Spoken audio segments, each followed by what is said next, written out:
So today is the day that the Israelis are commemorating the destruction of, as they say, the first and second temple.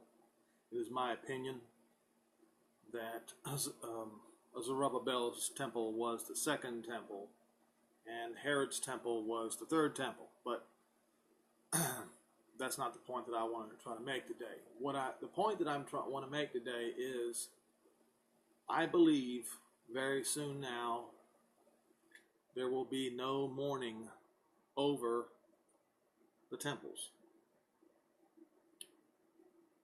I believe this for several reasons. The first one, let's go and look into Hosea 1.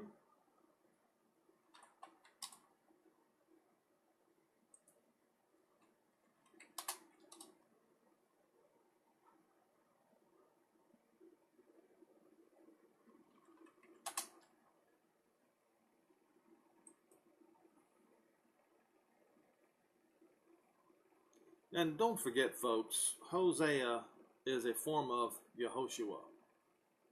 Just so you know. The name.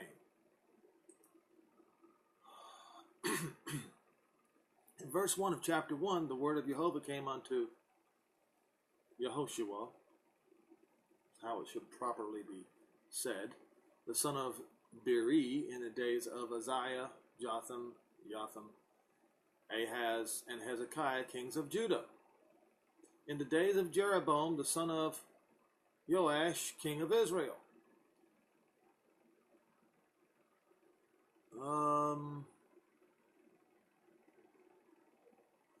Verse 2, in the beginning of the word of Jehovah by Hosea, and Jehovah said to Hosea, go and take unto you a wife of whoredoms, a children of whoredoms, for the land has committed great whoredom, departing from Jehovah. So he went and took Gomer, the son of Diblaim, which conceived, and bare him a son. Verse 4, and Jehovah said unto him, you shall call his name Jezreel. For yet a little while I will avenge the blood of Jezreel on the house of Yahu, and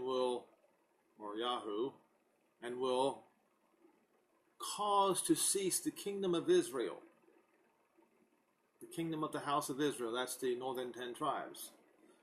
Verse 5, and it says, and it shall come to pass at that day that I will break the bow of Israel in the valley of Jezreel. So, in verse 5, we see that the northern kingdom of Israel was broken in the valley of Jezreel. Now, when we go down to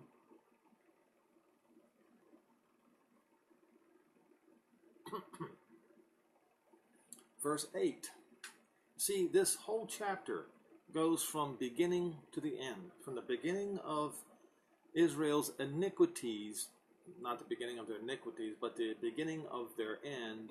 And when you get to the end of the chapter, it is Israel's new beginning. If you go to verse 10, it says, or I should say, let's go to verse 9. And when she had weaned Lo-Hurama, she conceived and bare a son. Then said Jehovah, call his name Lo-Ami, for you are not my people, and I will not be your Elohim. Verse 10, yet the number of the children of Israel shall be as the sand of the sea, which cannot be measured nor numbered. And it shall come to pass that in the place where it was said unto them, you are not my people, instead it shall be said unto them, you are the sons of the living Elohim. Then shall the children of Judah and the children of Israel be gathered together and appoint themselves one head, Messiah, the King. All Israel and all the Jews, no matter which tribe of the 12 tribes, will all be gathered to this one new king. And they shall come up out of the land of the heathen, because great shall be the day of Jezreel. Yes. So this battle of Jezreel is going to be replayed when the northern army comes down, you see. They're going to invade. They're going to go into the Golan Heights. They're going to be stopped at the valley of Jezreel and be buried in the valley below the Sea of Galilee, it appears. Somewhere there. Okay.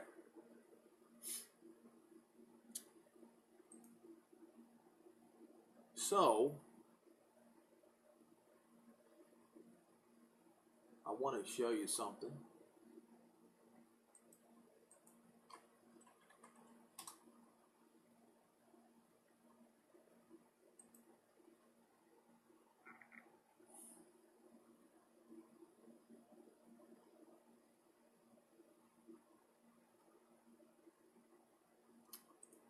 A couple of things. It's on Reuters. I guess it was this morning. Yeah. Iranian President Hassan Rouhani on Sunday cautioned U.S. President Donald Trump about pursuing hostile policies against Iran, saying America should know war with Iran is the mother of all wars. But he did not rule out peace between the two countries either. Remember, what was it, back in August of, is it 1990, I believe? August 4 of 1990. Somebody else said that. And 5 months later, that someone else was Saddam Hussein, after he annexed Kuwait for its oil. After he literally ran his army in there and took Kuwait for its oil. And then he said, anybody who tries to stop him, they're going to suffer the mother of all battles. So here we have Rouhani talking about the mother of all wars.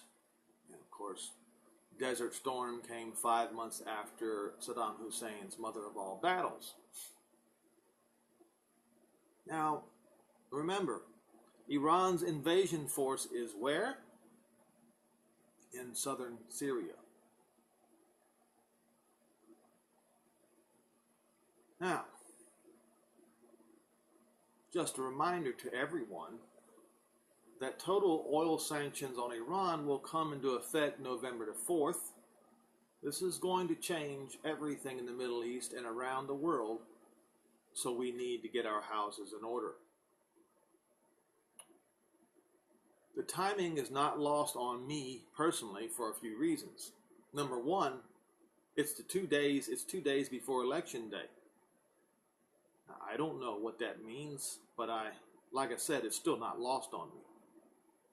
Number two, the moon phase on November the 4th.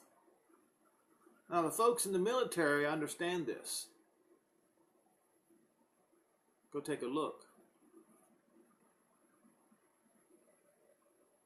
You'll see that I believe it will be at 12% and waning.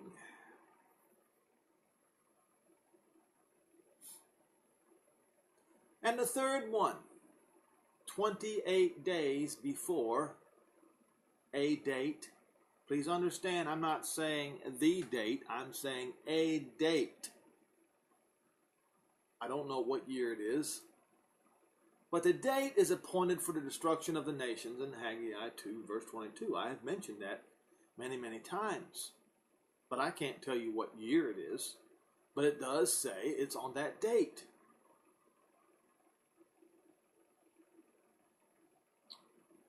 So I've read some articles this morning, and these waivers that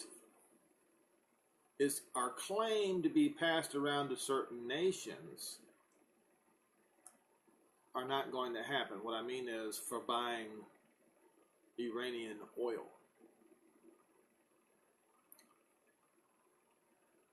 And there is a rumor going around that China is planning on switching from Iranian oil to Saudi Arabian oil. The source claims within the next 48 hours it'll be on the news. Well, I don't know if it's true or not. We shall see. But it's only a rumor. But I will tell you that the United States government is insistent that everybody stop buying Iranian oil. And of course, you know as well as I do that this kind of a squeeze, what do you think the Ayatollah said? Well, they threatened to shut off the Strait of Hormuz. Well, they've threatened to do that many times, but the United States puts minesweepers in there to stop it. But you see, folks, there's one more thing to deal with, and that is, see, I think it is this one.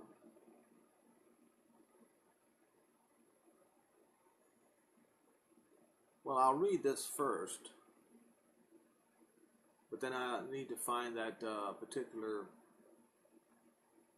article I was just talking about. Erbil, Kurdistan region, Iran's supreme leader, and this is on rudaw.net. It says if Iran can't sell oil, no one else in the region can either, says the Ayatollah. Threatened to block oil exports throughout the region if Iran's oil sales are impeded under sanctions. If Iran's oil export is blocked, no other country in the region will export oil either. Now, let's see here.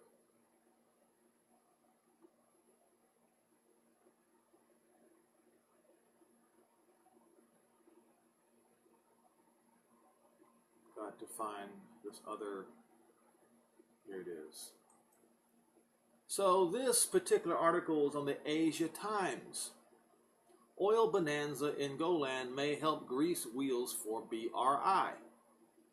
A burgeoning oil bonanza in the Golan Heights could be paving the... This is from August 7, 2017. It's an old story, but it's something that everyone needs to be reminded of. A burgeoning oil bonanza in the Golan Heights could be paving the way for China to strengthen its role as peacekeepers in the troubled region, while at the same time smoothing the way for its Belt and Road Initiative. Now, what I'm going to talk about has nothing to do with China, so let's not get off the track here. Since regional stability is the key to China's continued access to Middle East energy sources and to push forward the BRI, Beijing is stepping up efforts to help resolve the Syrian crisis and the Israeli-Palestinian conflict. It's becoming more proactive in supporting a negotiated political settlement in Syria, proposing a trilateral dialogue among China, Israel, and the Palestinian Authority, and moving ahead with regional infrastructure projects in Syria, Jordan, and Israel, where it will be importing 20,000 infrastructure workers. China is thus becoming a de facto regional stakeholder in the Middle East, and its increased resources to protect its growing portfolio of assets and citizens there. In July, it deployed its first batch of troops to the new naval base in Djibouti, to augment its ongoing United Nations peacekeeping process in South Sudan and Lebanon, and has offered 8,000 peacekeeping troops on permanent standby to conflict zones and may join the Golan's UNDOF in the future. Now, this is where the story is interesting, and please, if you've forgotten about it, let's refresh our memories here, and let's not forget it. In November 2015, AFEC Oil and Gas, a subsidiary of the U.S. company Genie Energy, discovered an oil bonanza in the Golan Heights with the potential of billions of barrels.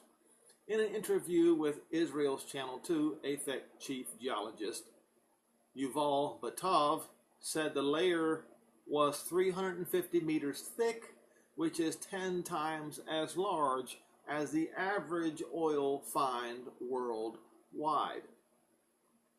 Did you hear that?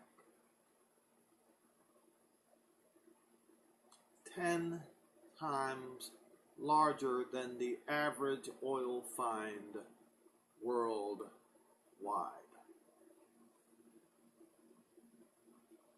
So what's going to lure the invaders into the Jezreel Valley for judgment?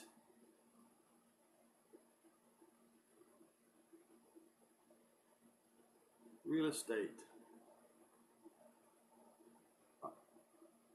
Valuable real estate. You see?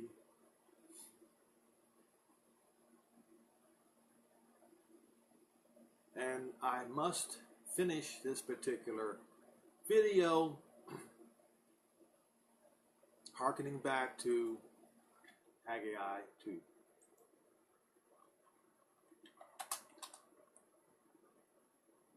Haggai 2 is about the temple. It's about Zerubbabel's temple, the second temple, being built. And in the last part, he'd already talked about on the 24th day of the 9th month, that's the first day of Hanukkah, that is the day of when the foundation of the temple was laid. He said, consider it and remember it and never forget that day. Okay? He said, this is the day he's going to bless Israel. This is the day, then, that the most holy place should be re-anointed as written in Daniel 9.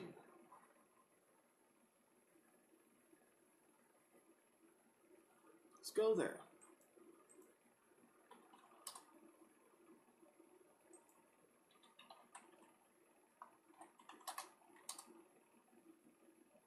Okay, so let's see what Gabriel has to say about the time appointed and the most holy place. It's Daniel 9 and verse 24. 70 weeks are determined upon your people and upon your holy city to finish the transgression and to make an end of sins and to make reconciliation for iniquity and to bring in everlasting righteousness, which means there will be no more wars anymore. Period. End of story. You see. When does this happen?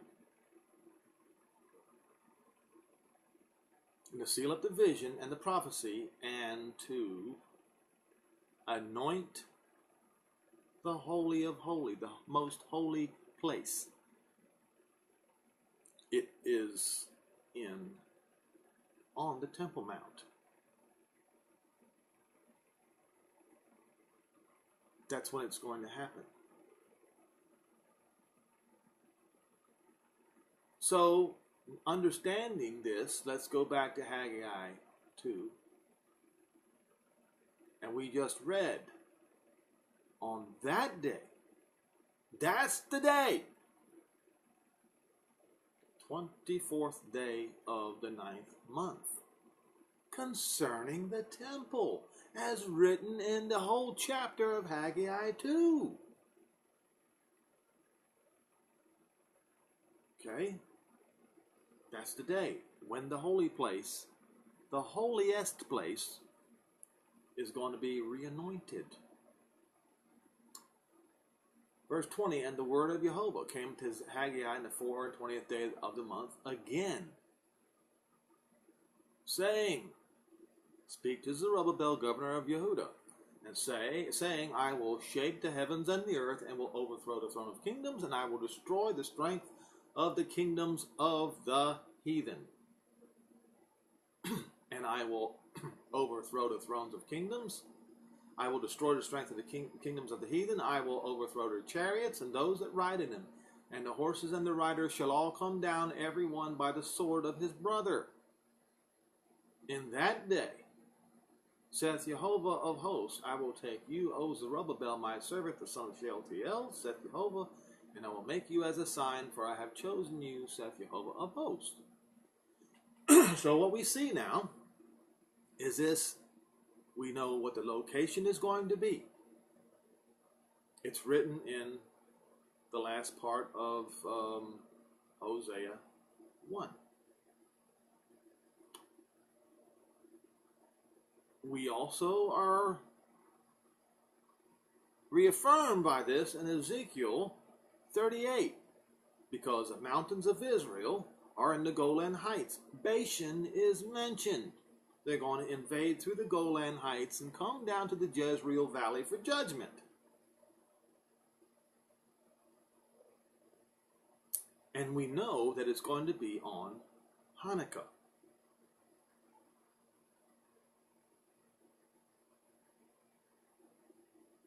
So, hopefully, this year in Jerusalem